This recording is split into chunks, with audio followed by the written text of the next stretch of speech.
May mga sandali sa buhay na tila may kakaibang puwersang gumagabay sa ating mga hakbang. Isang pangyayari na hindi mo inaasahan, ngunit bigla itong dumarating sa tamang oras.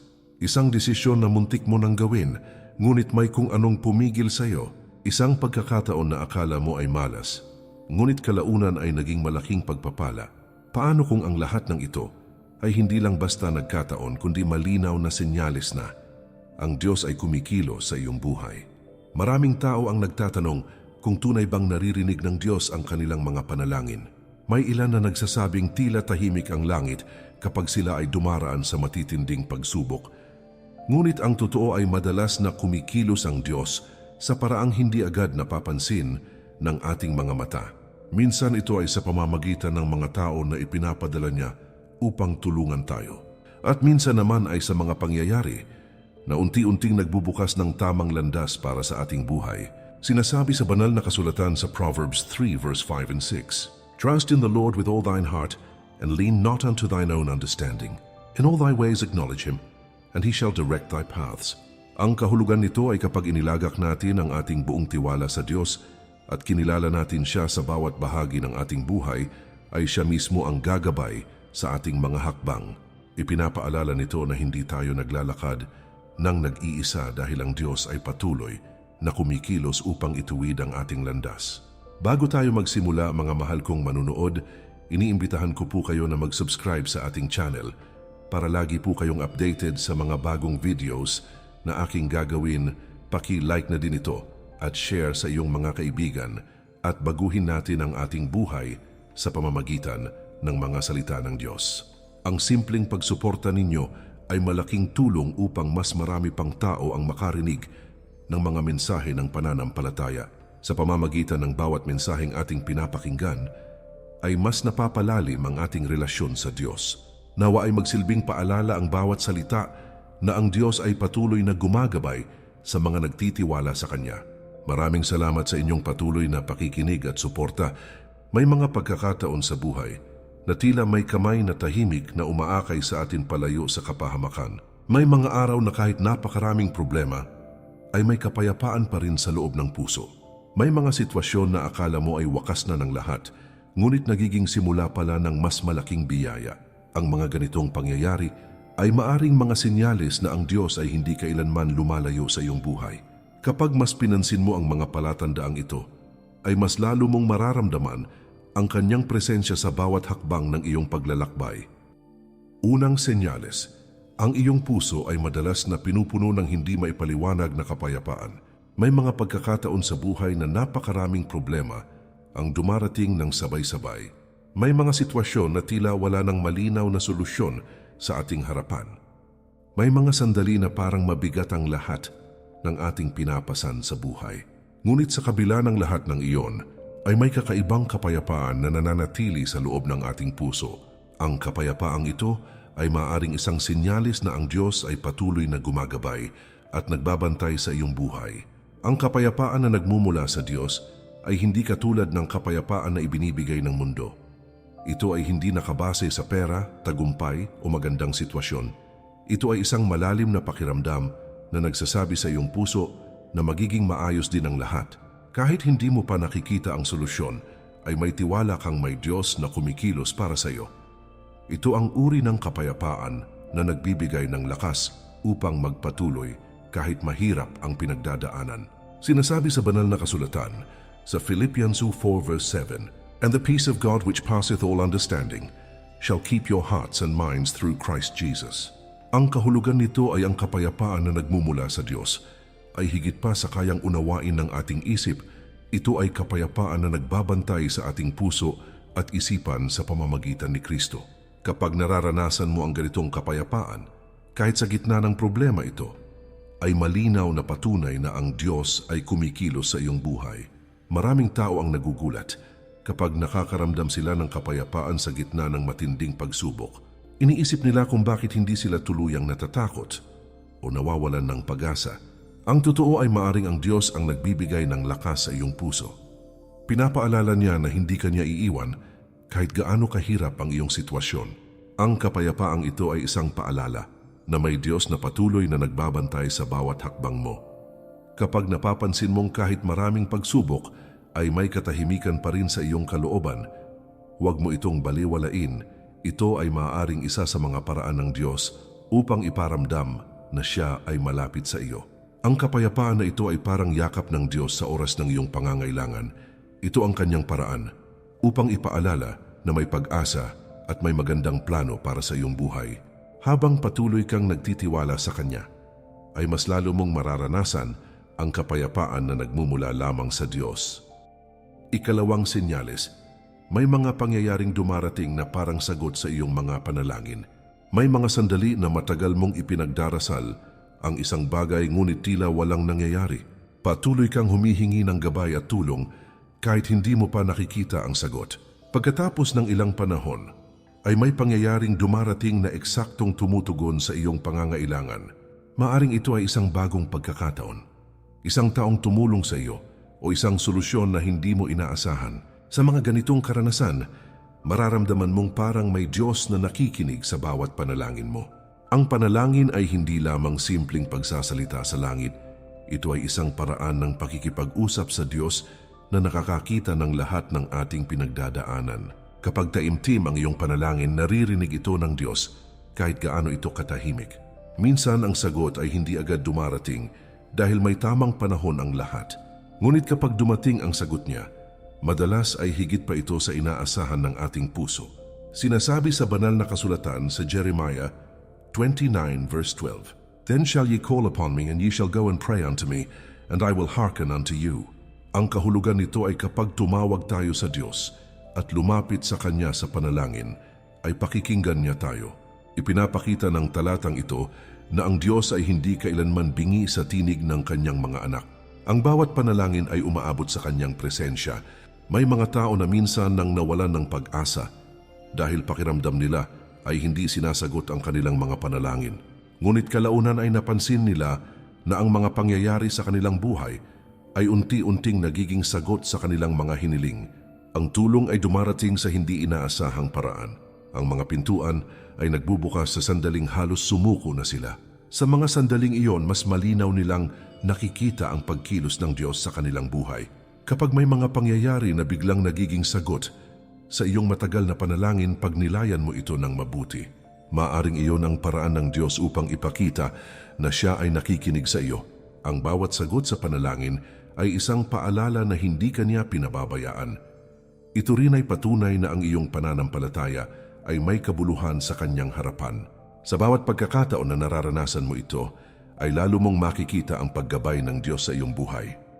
Ikatlong senyales, may malakas kang kutob sa puso kapag may maling desisyon kang gagawin. Sa bawat mahalagang pasya na ating ginagawa, ay may sandaling tila may bumubulong sa ating kalooban.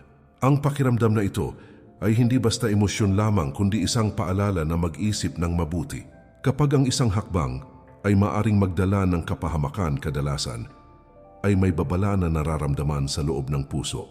Hindi ito naririnig ng tainga, ngunit malinaw itong nadarama ng ating konsensya. Ang ganitong uri ng paggabay ay maaaring paraan ng Diyos upang ilayo tayo sa maling direksyon. Ang Diyos ay may maraming paraan upang gabayan ang Kanyang mga anak. Isa sa mga paraang ito ay ang paglalagay ng paalala sa ating puso kapag tayo ay nalalapit sa maling landas. Ang pakiramdam ng pag-aalangan o matinding pag-iisip ay hindi palaging kahinaan. Sa maraming pagkakataon, ito ay isang paanyaya upang huminto at pagnilayan ang ating gagawin. Sa pamamagitan nito ay binibigyan tayo ng Diyos ng pagkakataon na piliin ang mas mabuting landas. Sinasabi sa banal na kasulatan sa Isaiah 30 verse 21, "And thine ears shall hear a word behind thee, saying, This is the way, walk ye in it, when ye turn to the right hand and when ye turn to the left."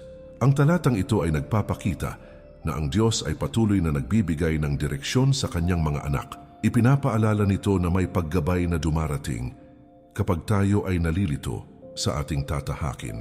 Ang tinig na iyon ay kadalasang nadarama sa loob ng ating puso at konsensya. Isipin ang mga sandali na halos gumawa ka ng isang desisyon ngunit bigla kang nagdalawang isip. Ang pag-aalangan na iyon ay maaring naging dahilan upang hindi mo ituloy ang hakbang na iyon. Pagkaraan ng ilang panahon, maaring napagtanto mong mabuti na lamang at hindi mo itinuloy ang plano. Doon mo unti-unting makikita na may nagbabantay at nag-aakay sa iyong mga hakbang. Ang ganitong karanasan ay maaring patunay ng tahimik na paggabay ng Diyos. Kapag nakararanas ka ng ganitong panloob na paalala, huwag mo itong maliitin. Maglaan ng oras upang manalangin at humingi ng karunungan mula sa Diyos. Ang pakikinig sa babala ng iyong konsensya ay makakatulong upang maiwasan ang maling direksyon. Sa bawat pagkakataon na pinipili mo ang tama, ay lalo kang inilalapit ng Diyos sa kanyang kalooban. Sa ganitong paraan, mas malinaw mong mararamdaman na siya ay patuloy na gumagabay sa iyong buhay. Ika-4 na senyales, may mga taong dumarating sa iyong buhay na nagiging instrumento ng Diyos. Sa paglalakbay ng bawat tao, ay may mga individual na biglang nagiging mahalagang bahagi ng ating kwento. Ang ilan sa kanila ay nagbibigay ng payo sa oras na nalilito tayo sa ating direksyon. Ang iba naman ay nagiging lakas kapag pakiramdam natin ay hindi na natin kaya ang bigat ng ating pinagdadaanan. May mga pagkakataon na ang kanilang mga salita ay eksaktong tugon sa mga tanong na matagal nang nasa ating isip. Sa mga sandaling iyon, mararamdaman na ang kanilang presensya ay hindi basta pagkakataon lamang. Ang Diyos ay madalas gumagamit ng ibang tao upang iparating ang kanyang tulong at paggabay. Hindi lahat ng himala ay nangyayari sa paraang kahanga-hanga sa paningin ng marami. Minsan ang himala ay dumarating sa anyo ng isang kaibigan na handang makinig. Maaari rin itong dumating sa pamamagitan ng isang taong nagbibigay ng tamang payo sa tamang panahon. Sa pamamagitan ng mga taong ito, ipinapakita ng Diyos na siya ay kumikilos sa ating buhay. Sinasabi sa banal na kasulatan sa Proverbs 17 verse 17, "A friend loveth at all times, and a brother is born for adversity." Ang talatang ito ay nagsasabi na ang tunay na kaibigan ay nagmamahal sa lahat ng panahon at may mga taong inilalagay sa ating buhay upang tulungan tayo sa panahon ng pagsubok. Ipinapaalala nito na ang presensya ng mga taong nagmamalasakit ay hindi aksidente lamang. Sila ay maaaring bahagi ng plano ng Diyos upang gabayan at palakasin tayo. May mga pagkakataon na ang isang simpleng pag-uusap ay nagiging dahilan upang magbago ang ating pananaw sa buhay. Isang payo lamang ang maaaring magligtas sa atin mula sa maling hakbang. Isang taong dumamay sa panahon ng kahinaan ang maaaring magbigay muli ng lakas upang magpatuloy. Ang mga ganitong karanasan ay nagpapaalala na hindi tayo nag-iisa sa ating mga laban. May mga taong ipinapadala ang Diyos upang samahan tayo sa mahahalagang sandali ng ating buhay. Kapag napapansin mong may mga taong nagiging daan ng tulong at inspirasyon sa iyong buhay, pahalagahan mo sila. Ang kanilang presensya ay maaring biyaya na ipinadala ng Diyos para sa iyo. Sa pamamagitan nila ay naipapakita ang pagmamahal at paggabay ng Diyos sa mas konkretong paraan. Ang bawat mabuting payo at bawat tulong na kanilang ibinibigay ay maaring bahagi ng plano ng Diyos. Sa ganitong paraan, ipinapakita ng Diyos na siya ay kumikilos sa pamamagitan ng mga taong inilalapit niya sa iyong buhay. Ika-5 senyales, unti-unting nagbabago ang iyong puso at pananaw sa buhay.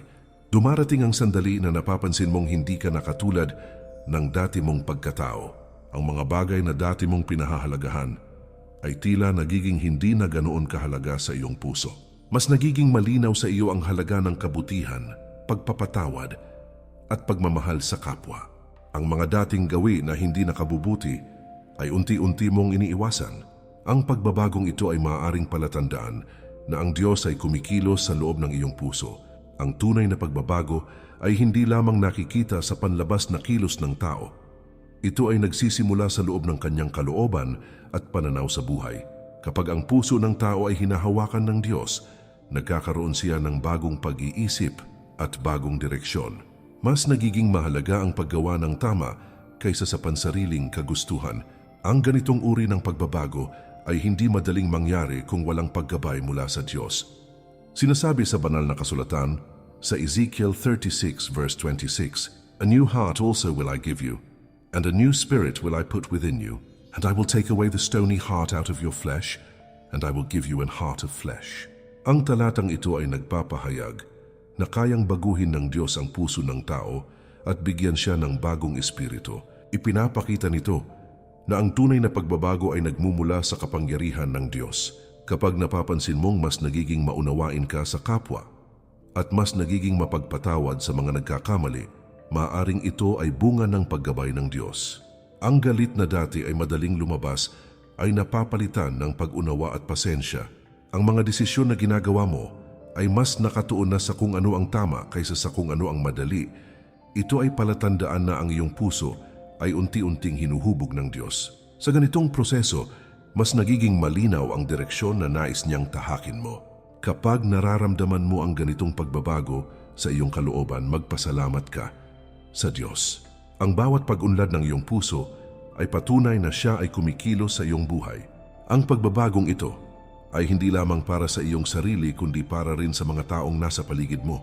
Sa pamamagitan ng iyong bagong pananaw, ay mas na ipapakita mo ang kabutihan at pagmamahal sa kapwa. Sa ganitong paraan, patuloy kang ginagabayan ng Diyos upang maging mas mabuting tao araw-araw. Ika-6 na senyales.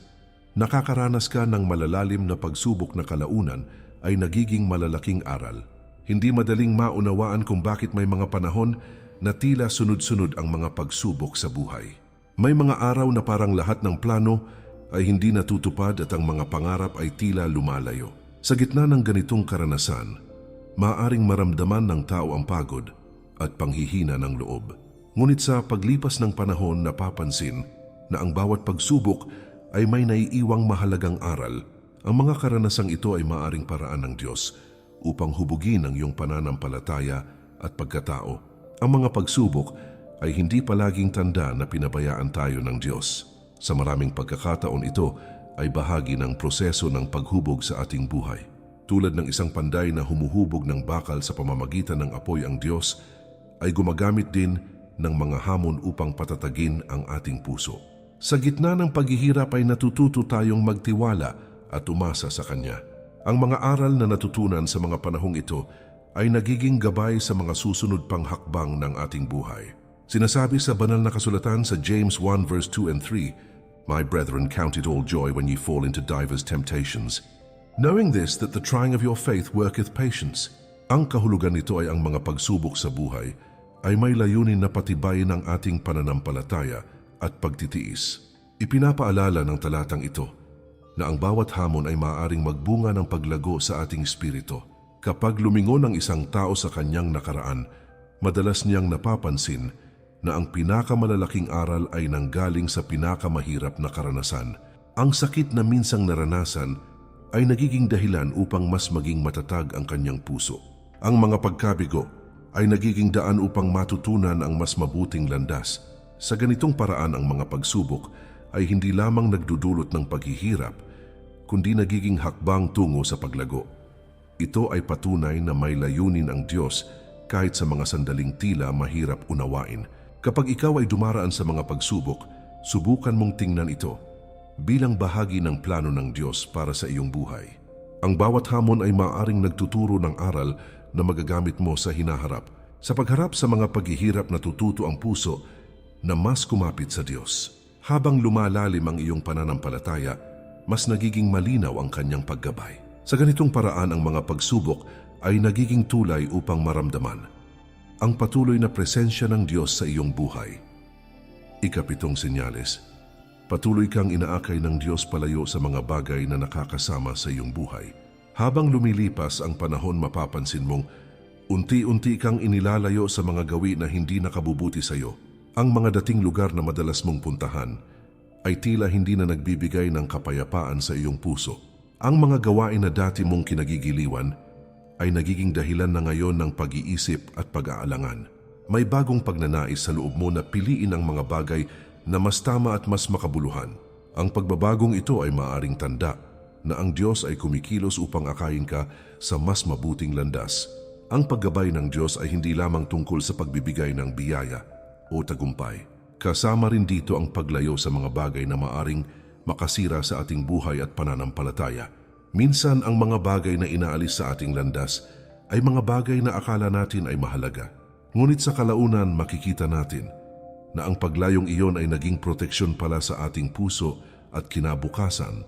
Sa ganitong paraan, ipinapakita ng Diyos ang Kanyang pag-aalaga sa ating buhay.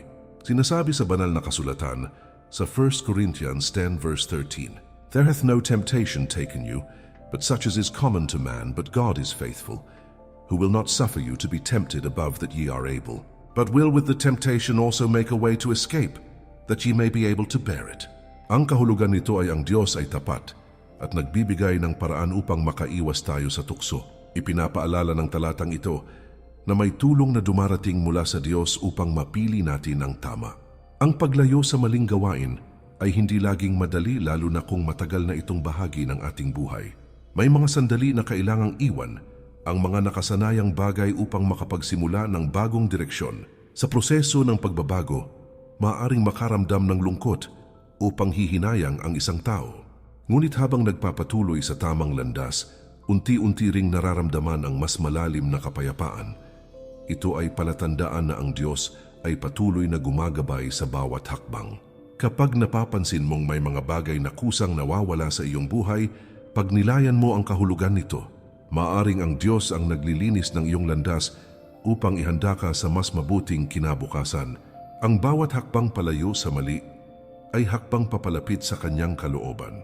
Sa pagtanggap sa pagbabagong ito, mas nagiging malinaw ang direksyon na nais ng Diyos para sa iyo.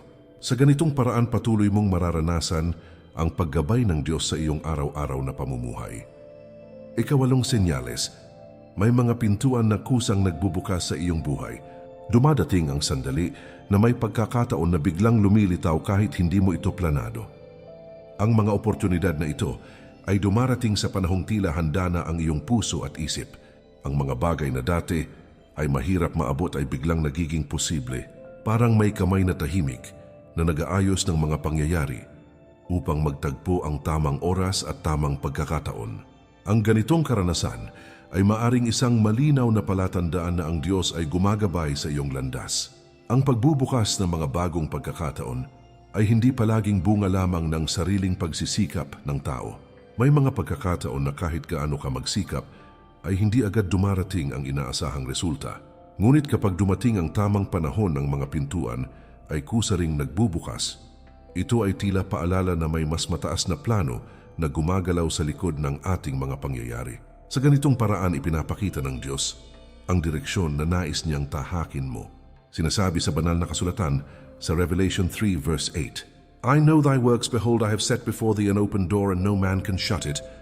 Ang talatang ito ay nagsasabi na ang Diyos ang naglalagay ng pintuan ng pagkakataon sa harap ng kanyang mga anak. Kapag siya ang nagbukas ng pintuan, walang sino man ang makakapagsara nito. Ipinapaalala nito na ang mga oportunidad na nagmumula sa Diyos ay may layunin para sa ating buhay. Maraming tao ang nakaranas na matagal silang naghintay ng pagkakataon. May mga panahon na tila walang nangyayari kahit patuloy silang nagsisikap. Ngunit sa isang sandali ay may dumating na pagkakataon na nagbago sa kanilang direksyon. Sa paglipas ng panahon, kanilang napagtanto na ang lahat ay nangyari sa tamang oras. Sa mga sandaling yon, mas malinaw nilang nakita ang paggabay ng Diyos sa kanilang buhay. Kapag may mga bagong pagkakataon na dumarating sa iyong landas, pag-isipan ito ng may panalangin. Humingi ng karunungan sa Diyos upang malaman kung alin ang dapat mong tahakin. Ang mga pintuang nagbubukas ay maaring bahagi ng plano niya para sa iyong kinabukasan. Sa pagtitiwala sa Kanya, mas nagiging malinaw ang direksyon ng iyong mga hakbang. Sa ganitong paraan, patuloy mong mararanasan ang paggabay ng Diyos sa bawat yugto ng iyong buhay. Ikasiyam na senyales, mas lumalalim ang iyong paglapit sa Diyos at sa panalangin. Unti-unting nagkakaroon ng mas malalim na pagnanais ang iyong puso na lumapit sa Diyos. Ang panalangin na dati ay paminsan-minsan lamang ginagawa, ay nagiging mahalagang bahagi na ng iyong araw. Mas nagiging bukas ang iyong puso na makinig at magnilay sa Kanyang mga salita. Ang oras na ginugugol sa panalangin ay nagdudulot ng kapayapaan at pag-asa sa iyong kalooban. Ang ganitong pagbabago ay maaring palatandaan na ang Diyos ay kumikilos upang ilapit ka sa Kanya. Ang relasyon ng tao sa Diyos ay lumalalim sa pamamagitan ng patuloy na pakikipag-usap sa Kanya. Kapag ang puso ay hinahawakan ng pananampalataya, natural na naghahanap ito ng presensya ng Diyos. Mas nagiging mahalaga ang pagninilay sa Kanyang mga salita kaysa sa ingay ng mundo. Ang paglapit na ito ay hindi lamang gawa ng sariling lakas ng tao, ito ay bunga rin ng paggabay ng Diyos na inaanyayahan tayong lumapit sa Kanya. Sinasabi sa banal na kasulatan sa James 4 verse 8, Draw nigh to God and He will draw nigh to you. Ang talatang ito ay nagsasabi na kapag lumalapit tayo sa Diyos, siya rin ay lalapit sa atin. Ipinapaalala nito na ang bawat hakbang ng paglapit sa Kanya ay tinutugunan niya ng Kanyang presensya. Sa ganitong paraan nagiging mas malalim ang ating ugnayan sa Diyos. Habang lumalalim ang iyong relasyon sa Diyos, mas nagiging malinaw ang direksyon ng iyong buhay. Ang mga desisyon ay mas nagiging maingat dahil nais mong sundin ang Kanyang kalooban. Ang mga salita ng Biblia ay nagiging gabay sa mga hakbang na iyong ginagawa. Ang panalangin ay nagiging sandigan sa oras ng kalituhan at pagsubok. Ito ay patunay na ang Diyos ay patuloy na gumagabay sa iyong puso at isipan. Kapag napapansin mong mas hinahanap ng iyong puso ang presensya ng Diyos, pahalagahan mo ang pagbabagong ito. Ang pagnanais na lumapit sa Kanya ay isang biyaya na hindi dapat ipagwalang bahala. Sa bawat panalangin ay mas lumalalim ang iyong pananampalataya at pagtitiwala. Ang relasyon na ito ang nagiging matibay na pundasyon ng iyong buhay espiritual. Sa pamamagitan nito, mas malinaw mong mararamdaman ang patuloy na paggabay ng Diyos sa iyong landas. Ika-10 senyales, nararamdaman mong may layunin ang iyong buhay kahit sa gitna ng mga pagsubok. Dumarating sa isang punto ng buhay na nagsisimula kang mag-isip ng mas malalim tungkol sa iyong dahilan ng pag-iral. Ang mga karanasan mo ay hindi mo na lamang tinitingnan bilang mga pangyayari na basta nangyari. Unti-unti mong nakikita na ang bawat tagumpay at bawat pagsubok ay may dalang kahulugan. May pakiramdam sa loob ng iyong puso na ang iyong buhay ay may direksyon na higit pa sa pang-araw-araw na gawain. Ang ganitong pag-unawa ay maaaring senyalis na ang Diyos ay gumagabay sa layunin ng iyong buhay. Ang pagkakaroon ng pakiramdam na may misyon ang buhay ng isang tao ay hindi aksidente lamang. Ito ay madalas bunga ng mga aral na natutunan sa mahabang paglalakbay. Ang mga paghihirap na dinaanan ay nagiging bahagi ng paghahanda para sa mas malaking layunin. Sa bawat karanasan ay may natutunan na nagiging gabay sa susunod na hakbang.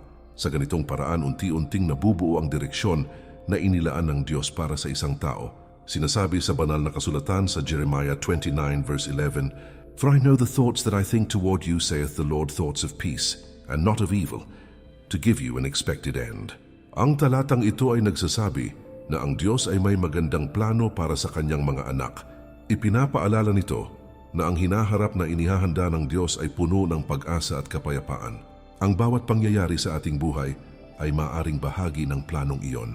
Kapag ang isang tao ay nagsimulang makita ang kahulugan ng kanyang mga karanasan, mas nagiging malinaw ang kanyang direksyon. Ang mga dating pagkakamali ay nagiging aral na nagbibigay ng karunungan. Ang mga pagsubok ay nagiging paalala na may lakas na ibinibigay ang Diyos upang magpatuloy. Ang bawat hakbang ay nagiging mas maingat dahil naisundin ang layunin na inilagay ng Diyos sa puso. Sa ganitong kalagayan, mas nagiging malinaw ang paggabay ng Diyos sa buong paglalakbay ng buhay. Kapag nararamdaman mong ang iyong buhay ay may layunin, pahalagahan mo ang pakiramdam na iyon. Ito ay maaring paanyaya ng Diyos upang gamitin ang iyong buhay para sa mabuting bagay. Ang bawat talento at kakayahan na mayroon ka ay maaring bahagi ng Kanyang plano. Sa pagtitiwala sa Kanya, mas nagiging malinaw ang landas na dapat mong tahakin. Sa ganitong paraan ng iyong buhay ay nagiging patunay ng patuloy na paggabay ng Diyos. Habang pinagninilayan mo ang mga senyalis na ito, maaaring may mga alaala kang naaalala mula sa iyong sariling buhay. May mga sandali na tila may kamay na tahimik na gumabay sa iyong mga hakbang. May mga pagkakataon na ang mga pangyayari ay tila nagtagpo upang ilayo ka sa kapahamakan o ilapit ka sa pagpapala. Ang mga karanasang ito ay hindi basta simpleng pagkakataon lamang. Ito ay maaaring mga patunay na ang Diyos ay matagal nang kumikilos sa iyong buhay kahit hindi mo agad napapansin.